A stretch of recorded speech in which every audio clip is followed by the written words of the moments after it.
हुआ वो परमात्मा है। उसे बहुत हैरानी हुई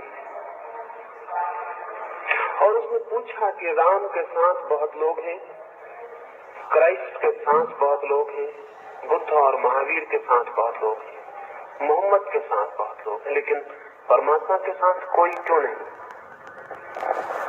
ज्ञात हुआ सारे लोग मोहम्मद, महावीर और राम में बच गए हैं, परमात्मा के लिए कोई बचा नहीं। उसकी घबराहट में नींद खुल गई। उसने कभी सोचा भी नहीं था। वो बहुत घबराया, लेकिन ये स्वप्न में इसलिए आपसे कह रहा हूं ताकि मैं ये आपसे कह सकूं कि वस्तुतः ऐसी ही स्थिति सारी दुनिया में घट गई है। हिंदू हैं, मुसलमान हैं, ईसाई हैं, जैन हैं, लेकिन धार्मिक कोई भी नहीं। धार्मिक होना बहुत अलग बात है हिंदू होने से, मुसलमान होने से। इसके पहले कि मैं धर्म और शिक्षा के संबंध में आपसे कुछ कहूं, कि ये कह देना जरूरी है कि धर्म से मेरा अर्थ हिंदू, मुसलमान और जैन से नहीं, ईसाई और पारसी से नहीं। जब तक कोई मनुष्य हिंदू है या मुसलमान है, तब तक धार्मिक होना असंभव है। और जितने लोग धर्म और शिक्षा के लिए विचार करते हैं और जो लोग शिक्षा के साथ धर्म को जोड़ना चाहते हैं, धर्म से उनका अर्थ या तो हिंदू होता है या मुसलमान होता है या ईसाई होता है। ऐसी धार्मिक शिक्षा धर्म तो नहीं लाएगी, मनुष्य को और अधिक अधार्मिक बनाती है। इस तरह की शिक्षा तो कोई 4-5 हजार वर्षों से मनुष्य को दी जाती रही है, लेकिन उसने कोई बेहतर मनुष्य पैदा नहीं किया, उससे कोई अच्छा समाज पैदा नहीं हुआ। विपरीत हिंदू, मुसलमान और ईसाई के नामों पर जितना अधर्म, जितनी हिंसा, जितना रक्तपात हुआ है, उतना किसी और बात से नहीं हुआ। ये जान के बहुत हैरानी होती है नास्तिकों के ऊपर, उनके ऊपर जो धर्म के विश्वासी नहीं है, बड़े पापों का कोई जिम्मा नहीं। बड़े पाप उन लोगों के नाम पर हैं जो आस्तिक हैं। नास्तिकों ने न तो मंदिर जलाए हैं और न मस्जिदें और न लोगों की हत्याएं की। हत्याएं की उन लोगों ने जो आस्तिक हैं। मनुष्य को मनुष्य से विभाजित भी उन लोगों ने किया है जो आस्तिक है। जो अपने को धार्मिक समझते हैं, उन्होंने ही मनुष्य और मनुष्य के बीच दीवार खड़ी की। तो यदि धार्मिक शिक्षा का ये अर्थ हो कि हम गीता सिखाएं, कुरान सिखाएं या बाइबल सिखाएं, तो ये बड़ी खतरनाक शिक्षा होगी। ये शिक्षा धार्मिक नहीं हो सकती, क्योंकि ये बातें जिन लोगों को सिखाई गई हैं, वे लोग कोई अच्छे मनुष्य सिद्ध नहीं हुए। और इन बातों के नाम पर जो भेद खड़े हुए, उन्होंने मनुष्य के पूरे इतिहास को रक्तपात और हिंसा से भर दिया, क्रोध और घृणा से भर दिया।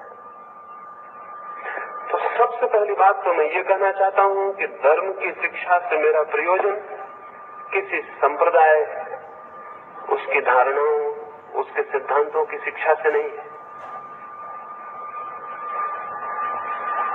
एक बात निषेधात्मक रूप से, यदि हम चाहते हैं कि शिक्षा और धर्म संबंधित हो, तो हमें चाहना होगा कि हिंदू, मुसलमान और ईसाई शब्दों से धर्म का संबंध टूट जाए, तो ही शिक्षा और धर्म संबंधित हो सकते। नहीं तो शिक्षा और धर्म कभी संबंधित न हो सकते हैं, न होने चाहिए। अगर एक धार्मिक सभ्यता पैदा करनी हो, तो वो सभ्यता हिंदू नहीं होगी, वो सभ्यता मुसलमान भी नहीं होगी, वो सभ्यता पूरब की भी नहीं होगी, वो सभ्यता पश्चिम की भी नहीं होगी। वो सभ्यता अखंड मनुष्य की होगी, सबकी होगी, समग्र की होगी। किसी एक अंश और एक खंड की वो सभ्यता नहीं हो सकती, क्योंकि जब तक हम मनुष्यता को खंडित करेंगे तब तक हम द्वंद्व और युद्ध से मुक्त नहीं हो सकते। जब तक मेरे और आपके बीच कोई दीवार होगी तब तक बहुत कठिनाई है कि हम एक ऐसे समाज को निर्मित कर सकें जो प्रेम और आनंद में जिए। अभी तो हमने जो समाज निर्मित किया है, कोई 3000 वर्षों में 15,000 युद्ध जमीन पर हुए। 3000 वर्षों में 15,000 युद्ध, शायद कल्पना भी न हो। 3000 वर्षों में 15,000 युद्ध बहुत ज्यादा होते। अगर प्रतिवर्ष 5 युद्ध हो रहे हो तो क्या अर्थ हुआ?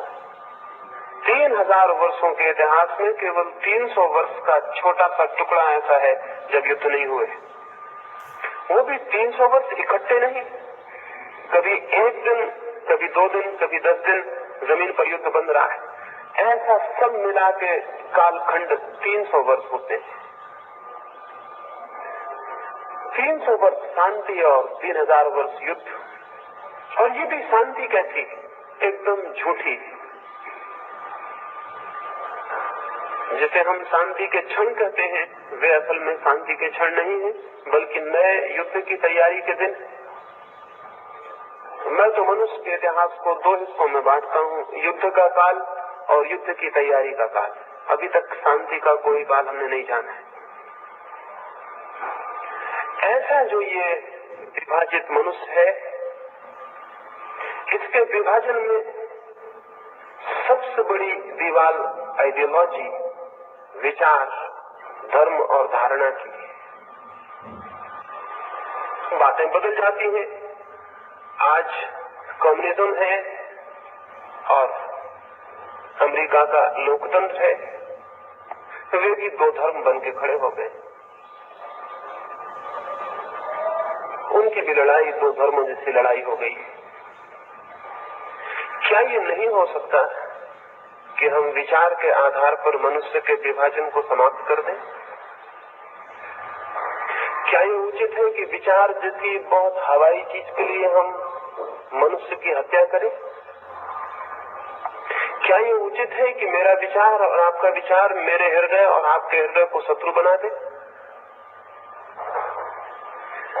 अब तक यही हुआ है। और अब तक धर्मों के नाम पर खड़े हुए संगठन हमारे प्रेम के संगठन नहीं है, बल्कि हमारी घृणा के संगठन है। और इसलिए आपको ज्ञात होगा कि जब भी दुनिया में घृणा का जहर जोर से फैला दिया जाए तो किसी को भी संगठित किया जा सकता है।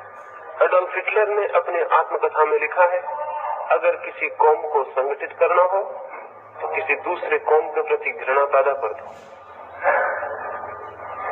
कोई खतरा पैदा कर दो। मुसलमान को इकट्ठा होना होता है तो वो कहता है इस्लाम खतरे में, और तब मुसलमान इकट्ठा हो जाता है। और हिंदू को इकट्ठा होना हो तो वो कहता है हिंदू धर्म खतरे में, और हिंदू इकट्ठा हो जाते हैं। अभी पाकिस्तान का हमला भारत पे हुआ या चीन का, तो सारे भारत में एकता मालूम पड़ी।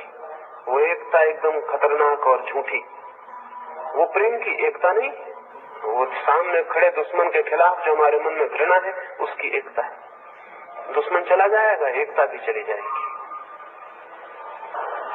ये हमारे सारे संगठन जिनको हम धर्म कहते हैं, किसी की घृणा पर खड़े हुए। और घृणा का धर्म से क्या संबंध हो सकता है? मेरे और आपके बीच जो चीज भी घृणा लाती हो वो धर्म नहीं हो सकती। मेरे और आपके बीच जो चीज प्रेम लाती हो वो धर्म हो सकती। और ये भी स्मरण रखें, अगर मनुष्य को मनुष्य से तोड़ देती हो कोई चीज, तो वही चीज मनुष्य को परमात्मा से कैसे जोड़ सकेगी? मनुष्य को मनुष्य से तोड़ देने वाली कोई बात मनुष्य को परमात्मा से जोड़ने वाली बात कभी भी नहीं बन सकती। लेकिन जिनको हम धर्म कहते हैं वो हमें तोड़ रहे हैं। यद्यपि वे सभी प्रेम की बातें करते, और वे सभी इस बात की भी बातें करती हैं, हम सबके बीच एकता, भ्रातृत्व, ब्रदरहुड की। लेकिन बड़ी हैरानी की बात है, उनकी सारी बातें ही रह जाती हैं, और वे जो भी करते हैं उससे घृणा फैलती है और शत्रुता फैलती है। क्रिश्चियनिटी बातें करती है प्रेम की, लेकिन जितनी हत्या ईसाइयों ने की है उतनी हत्या शायद ही किसी ने की हो। तो थोड़ी हैरानी होती है, थोड़ी घबराहट होती है, और तब ऐसा प्रतीत होता है अच्छी बातें बुरे कामों को छिपाने का रास्ता बन जाती हैं और कुछ भी नहीं। अगर लोगों को मारना हो तो प्रेम के नाम पर मारना बहुत आसान है।